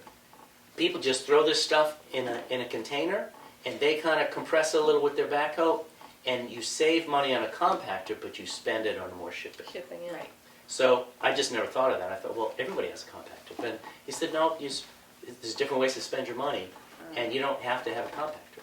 So one of the concepts is likely to be, one of the decision points along the way is, do you have a compactor or just have a 2-layer thing, and people come in with their trash bags and they just throw them in a container, and those containers get hauled away at a quicker rate than they do now because it won't be compacted. So they talked about how they will assess all those different kinds of options. Yeah. And also one of the things they're thinking about is if you go to places like, when we went to visit Moultonborough, they have so many people in Moultonborough on Saturday trying to throw away their trash. They had traffic backed up for like a mile and a half or something. So they had to go to single stream recycling and find various ways just to push the cars through. And one thing that slows people down is you have to go out and do two different things. Recycling goes here, get out of your car, get in your car, go over here. Your recycling goes there, get in your car, go over there. Oh, I forgot I needed to get rid of I need some brush. Oh, now I gotta go back in the loop and stuff. They said one of their goals would be to try to find a way, you get out of your car once, you deal with everything, you get in your car and you leave. Oh, I'd love that so much. So there's no weaving, no Yeah. crossing, it's safer for everybody, it's quicker. But, so I thought it was, I've never had It's interesting. an interesting conversation about trash before, so I thought it was kind of cool. And for now, in terms of project management, you're the point person and in that committee, and I'm sort of doing a lot of it. And I have a little bit of trepidation about it becoming a lot of Your doing. job. Yeah. Yeah. So I just think we need to put that on the radar that it may not be possible for me to really manage that project in the way that it's going to need to be managed. And So I think we need to take a stronger role. TSIC. The T6. No, or the we. select board. We, select board. We can certainly ask TSIC to do it, but I don't know if that's what people want. yeah. Certainly, Emery had some concerns at the last meeting for not having enough things come here before this board. So we asked them about it, and the Sanborn head said, well, we'll send in monthly progress reports, and those will come here and we'll talk about them. And whenever we want them to come here, they will come here. Great. If we have them come here too often, it costs us money. Right. Yeah, there's a certain set number that they've budgeted, but Right. yeah. So we won't, at this point, it's not clear to me exactly how project management would be, since there was some pushback from Emory about this, one or two reps from the TSIC, one or two reps from here in Keats. So I don't know where that stands, and maybe if we I should just can revisit that. voice I worry if you have too many reps, Yeah. crowdsourcing dissipates any Yeah. quick and efficient decision making. Yeah. I agree. And I also think then more will fall on me because that's how Yeah. crowds get managed. Yeah. So I would make the argument for less is more, Yeah. and that which is difficult because it's but just in terms of just efficiency. Yeah. I find Willie's history with it extremely valuable, and I don't have that, and you don't have that. So I think having Willie in the room is still valuable to have. I don't know if we need a motion or how we do it, but I think if we have meetings with the engineers in this room to deal with whatever, I think it makes sense to invite Willie there as chair of the TSIC. Oh, yeah. And not make it a big group effort. Yeah. And certainly if any decisions need to be made, then they come. Right. Have it be a one person, just a Willie contact? Is that what you're suggesting? Well, just that Willie and Richard. Management would be Just the the same select three. board. Yeah, Yeah. and Yeah, Willie. okay, the same. I'm sort of implementer, obviously not Yeah, decision maker. okay, I just wasn't sure what the ask was, so I just was clarifying. So my plan would be to continue to keep, the chair of the TSIC involved. So, I assume this hasn't gone to legal yet, but our legal should look at this. And then we should be ready to sign it once legal does. She has it, she hasn't reviewed Okay, it. Great, so that's it. awesome. Excellent. Thank you guys for, Richard, you've been so busy the past few weeks. Thank I you. know. Yeah, I'm gonna take a vacation and mix them. you deserve it. All right, thank you so much. Now we're gonna go to the administrative report. Okay, good news is tax bills are out and money's coming in at a good, healthy clip.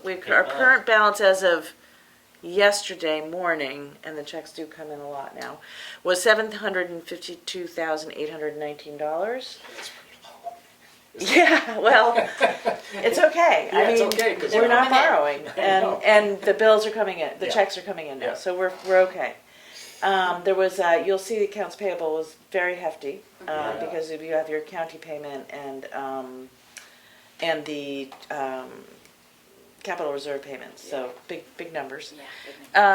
I started to look at a schedule for the coming months in terms of sort of lead up to town meeting. And I just wanted to go over that real quick. I mean, I need your input on it from when things go to print and stuff. But The petition articles is sort of the last 8 things are due from the public, and that's on February 7th. So we would have the budget hearing on February 9th, which is a Thursday. We could do it at 5. It would go 5 to 6. Then that would get finalized. The town report would go to the printer between the 10th and the 14th, 2 weeks to print. Comes back end of February, distributed March 1st.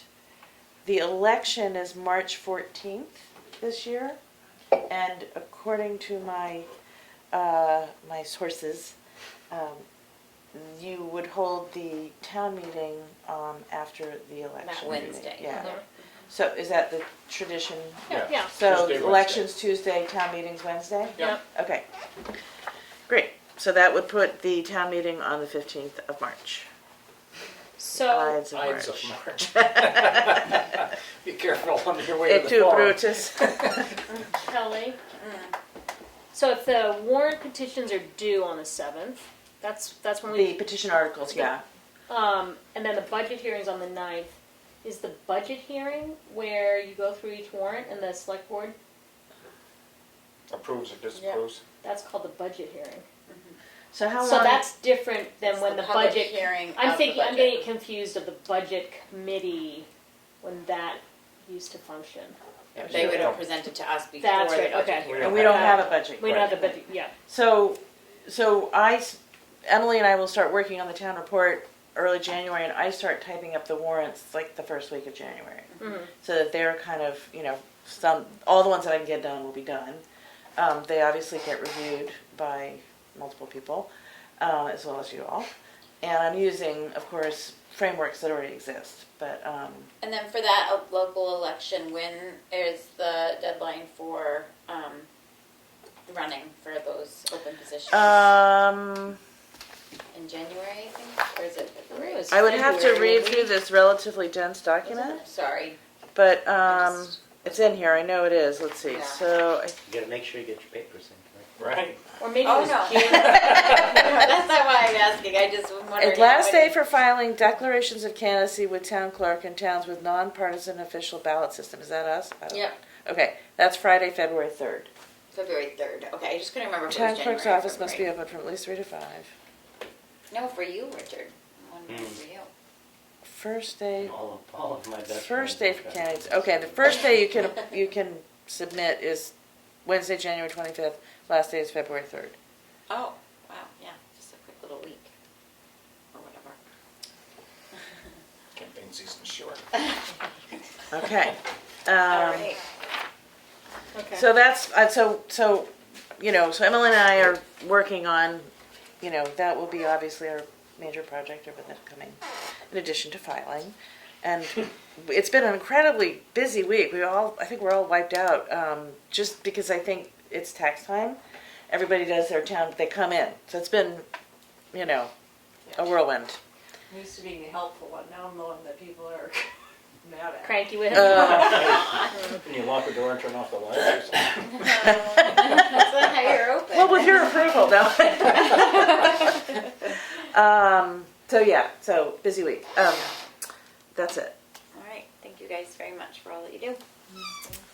Thanks for the drawers. Yeah. Really excited about that, and I'm gonna Anything we can do to help. we're gonna work on that basement. I can't wait to get that cleaned up. Places. Emily, before you go, do you want to? Yes. All right, so now we're gonna go on to the signature file, and I make a motion to sign the select board meeting minutes for December 8th, 2022. Second. Okay, so you second all of them, would you? Oh, how about Carl? You do it because you get into the groove. I'll forget. Okay, I seconded that. All right, any discussion other than that? Roll call vote. You say yes? There, yes. Goodson, yes. Prentice, yes. Passes 4 yes, 0 no. Make a motion to approve the select board meeting minutes for November 17th, 2022. Second that. Any discussion? Was I there? Doesn't matter. You I can can still vote. vote still. You can vote for it All anyway. right, great. All right. No other discussion. Roll call vote. you say yes? Barry, yes? Goodson, yes. Prentice, yes. Passes 4 yes, 0 no. Make a motion to approve the driveway application permit for map 211-51, or what is it? Lot Lot 51, 51, sublot sublot 2. Second. Discussion, roll call vote. You say yes? Barry, yes? Goodson, yes. Prentice, yes. Passes 4 yes, 0 no. Make a motion for an abatement for map 206, lot 32, in the amount of $91. I'll second it. Discussion, roll call vote. You say yes? Barry, yes? Goodson, yes. Prentice, yes. Passes 4 yes, 0 no. Make a motion for the tax collector's property tax supplement warrant in the amount of $7. What is that? So this, I actually think, both of these supplemental warrants also have abatements with them. It's basically two things. This was a subdivision that got tricky, and it was an error on my end where I had the wrong owner on 2 different lots. Oh, So the assessor caught it.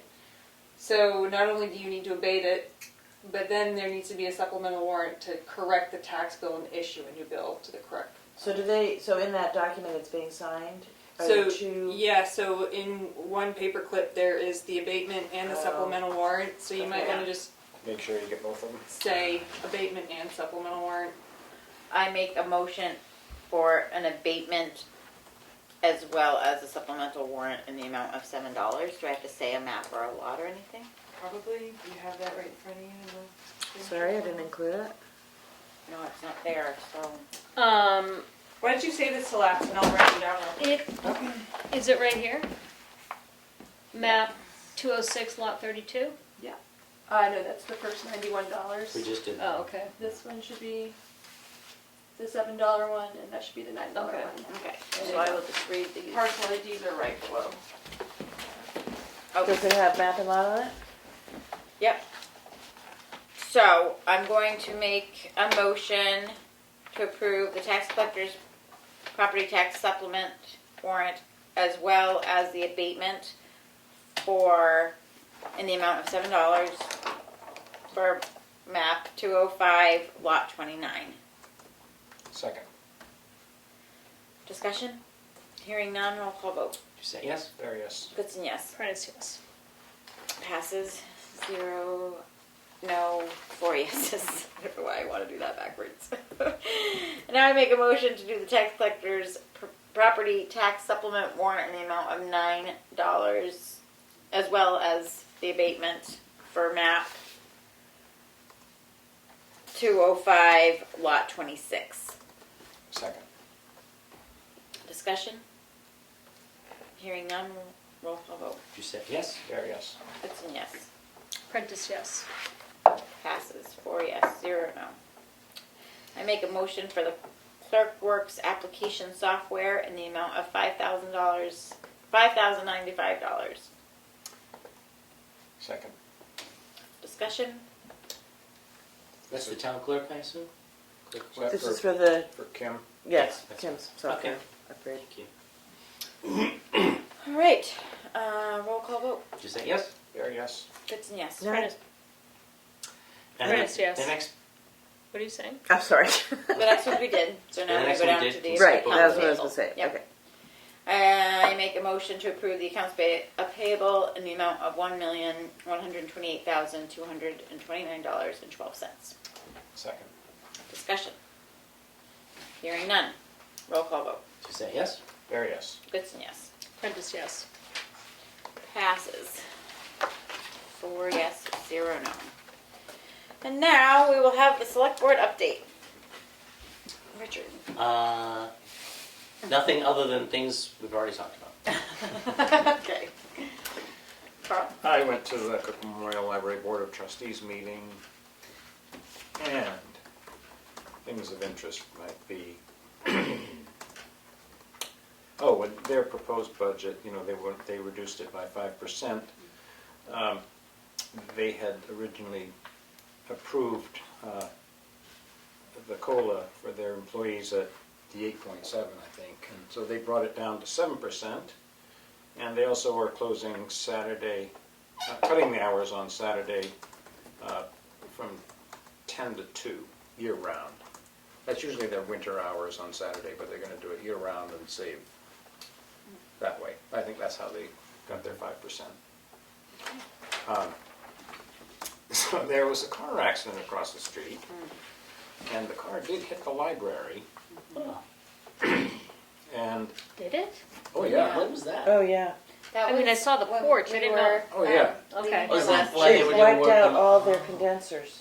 yeah, Oh my God. yeah, destroyed the air conditioning units outside the library Okay. and the fence around them. There was The damage gas. to 3 lower level window frames and siding. And then the chemicals from the air conditioning unit sprayed onto the siding, and it needs to be cleaned up. I'm not sure what. Department of Environmental Services came out yesterday. Oh, they did? Yeah. Yeah.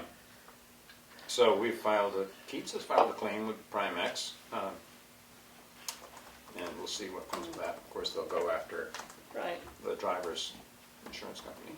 Nobody was hurt. Nobody was hurt. No, Uh, miracle. Amy Carter and Peggy Johnson reacted immediately and appropriately. Great. Let's see. They are giving their 2022 year-end part-time staff stipend in the amount of 1 week's pay. So we did approve that. I think it was available in their budget. They did purchase a meeting owl, so they don't have to borrow this one anymore.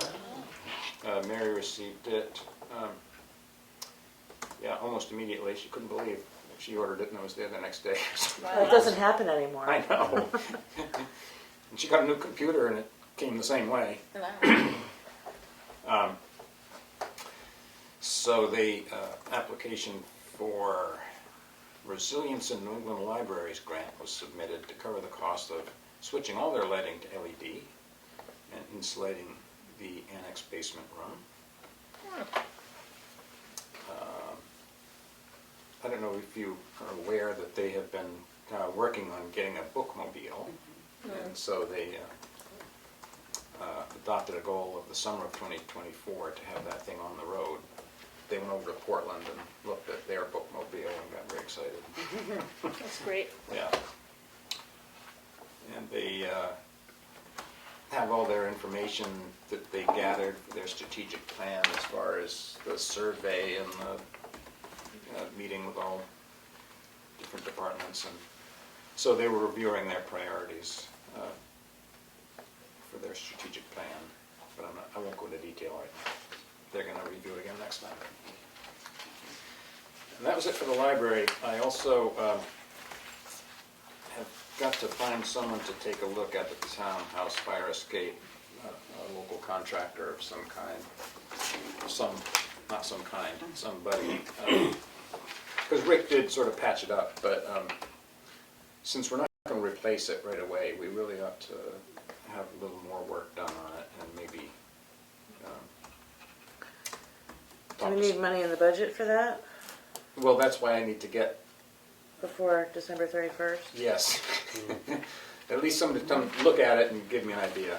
So or actually they need to actually give me a proposal, don't they?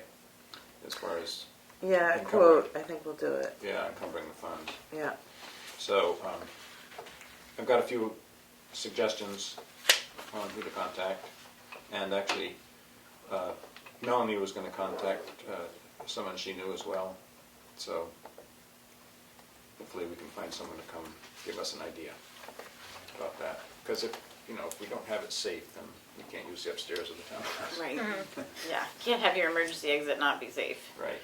Because the building's on the historic register, is there a benefit to Oh, looking at it from I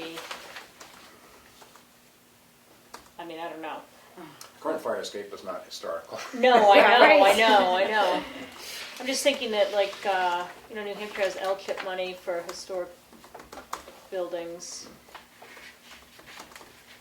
Might be worth To- looking into that for a total replacement at some point. Yeah. Yeah. Oh, so you're looking at having somebody just Fix the Repair. fix. Fix the one Make sure that's the there. footings are It's good not, or whatever. it's not a Okay. total wreck. It's not a total wreck. It's just starting to show signs of, But isn't part of the problem too that the way it sheds snow, the snow's up against the building and it's not really. yeah, it would be good to have something different, but Okay. it's gonna work. But that's not what you're talking about right now. No, right now we're talking about Gotcha. just, Okay. And we did get those very high bids on a Yeah, metal, yeah, Oh, yeah. 45,000. Yeah. yeah. So, and that's it for me. All right, thank you, Carl. I attended the Conservation Commission meeting on Monday. We also worked on getting that 5% out of the budget, and Oh, nobody gave that to me. oh no, I don't Okay. think so. we did do it. So I will double check. It would be from Charlie. Yep. I don't think I've seen it yet. Okay. All right, so we did that, and then talked about some of the different trails around. There's gonna be a table that the Conservation Commission's gonna do at the History Center for just like a informative thing that they're putting together. So we just discussed that, and then kind of a fun thing that happened was that the state gave 11 acres along the Big Pines Natural Areas Trail to conservation, which is a rarity that the state does, but they thought it's not old growth, but the hemlocks are large enough that they thought that they would be better preserved than logged. So that was a really great thing. That's and really cool. I want to thank the state for doing that. It doesn't happen very often, so that was a big celebration for So there's an easement on it, or exactly what is the vehicle? conservation easement. Okay. Yeah, so it's along the trail a little bit and then along the river, and it really blocks out this area that has a lot of really nice big hemlocks in it. So yeah, just kind of a cool thing that doesn't happen often.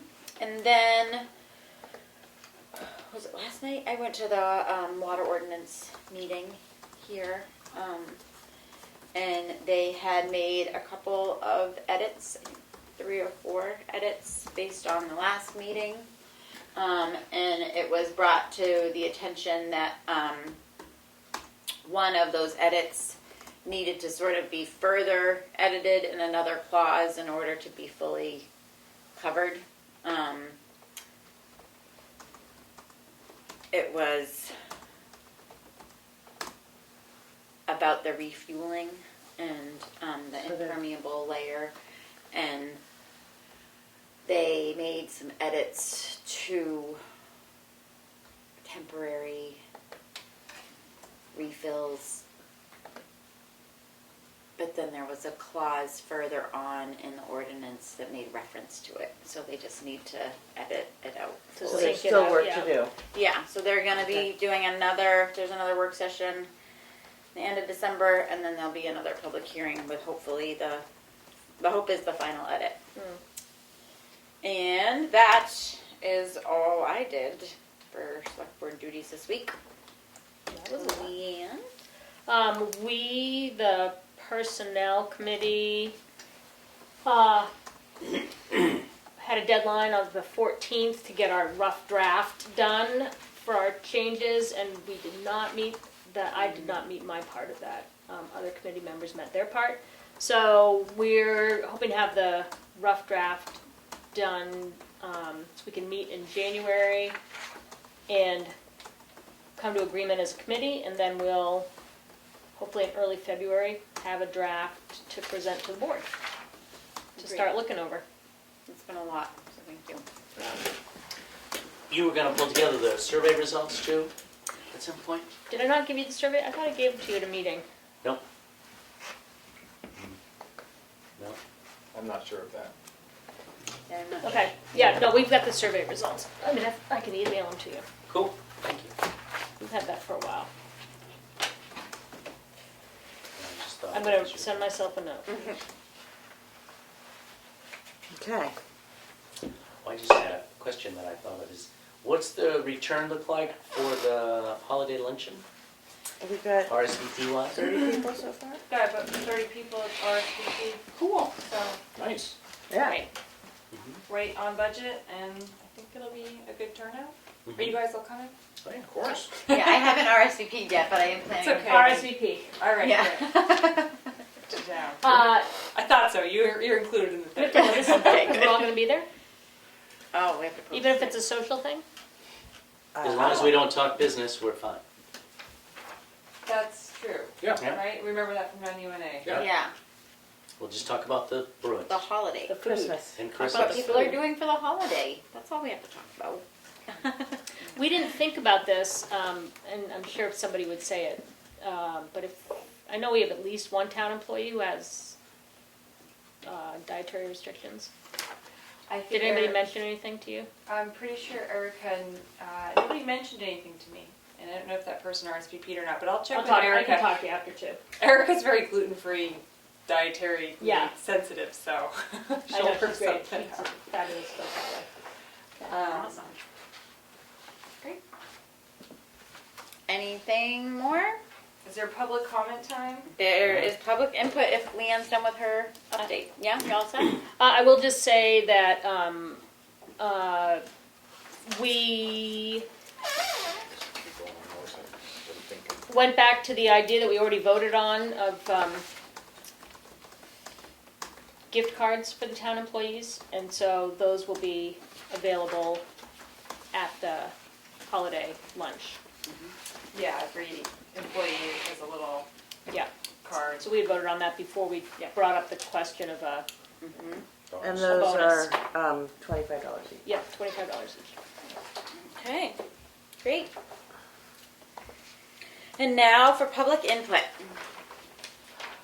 I just wanted to update. I know it got brought up at the last meeting, the question of PO boxes. I don't know if anyone's listening, but if anyone's Oh, yeah. interested. Oh, well, I did have people inquire, so yeah, Okay. even if they aren't here anymore, I can update them. Sure. So the post office basically, I got a long email, but to sum it up, free PO boxes are strictly for customers who live on a street that does not have delivery.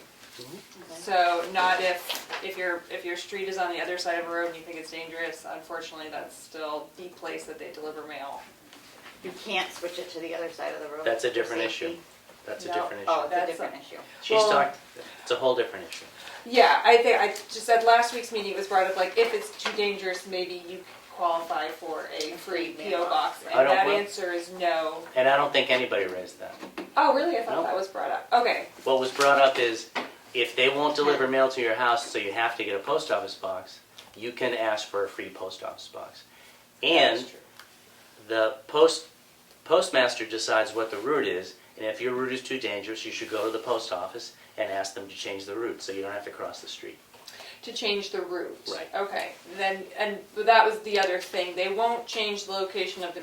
If you want to request changing the route, that's a whole other deal. They won't She didn't. change the location of the box? No, she didn't, and basically saying that the mail carrier is required to deliver his route according to the guidelines set by the USPS.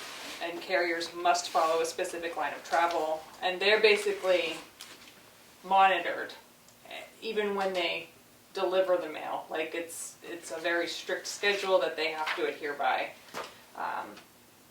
So no, there's no just casually changing the location of your mailbox or on which Well, side of the. which nobody suggested that either.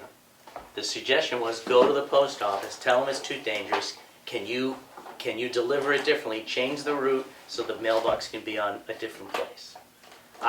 I never suggested to anybody they should go out there and dig up their mailbox. If that's what anybody got that impression, they were mistaken. Yeah. Thank you for checking into that. Sure. So the answer is no, but Richard seems to be suggesting you can still go into the post office as And a say, hey, it's too person. dangerous for me to go across the street and get hit by a car to get my mail. Can you guys change the route? And have a conversation with the post office. Well, I think especially in the context of if your mailbox happens to be in that formerly 35-mile-an-hour zone, which is now, we've got data that shows people go 51 miles per hour, then maybe that's a compelling argument for adjusting the route because it's not what it was formerly. But that's a governmental purview, not ours. Yeah, I mean, I don't know who, well, and again, this is just coming from our local post office, but, what the guidelines are set by the USPS, maybe that's a higher chain that they need to go up on, but. I just don't want the post office to think that anybody here suggested people should just go physically move their mailbox. Oh, no, yeah. I don't no. think anybody got that. Okay. And bottom line is, I think the biggest question that I remember being raised was who qualifies for a free PO box? Yeah, I do remember that. And the answer is only People that won't. customers who live on a street that does not have delivery. Right. Yeah. So that's the answer. Okay. Thank you for looking into that. No problem. And any other public input? I don't think anybody else is. Did they, Jim and, they If left? they got bored and left. Okay. Well, Guys, there's a second page that Kelly got, but, Oh, that we didn't get? yeah. Because it's the abatement and Way the, to go. Oh, on two of them? it's the abatement and the warrant, so they're two different pages. And I even said that when it came up. all right. Well, hearing no more discussion of anything, I make a motion to adjourn the meeting. 8:01. 8:01. Sorry.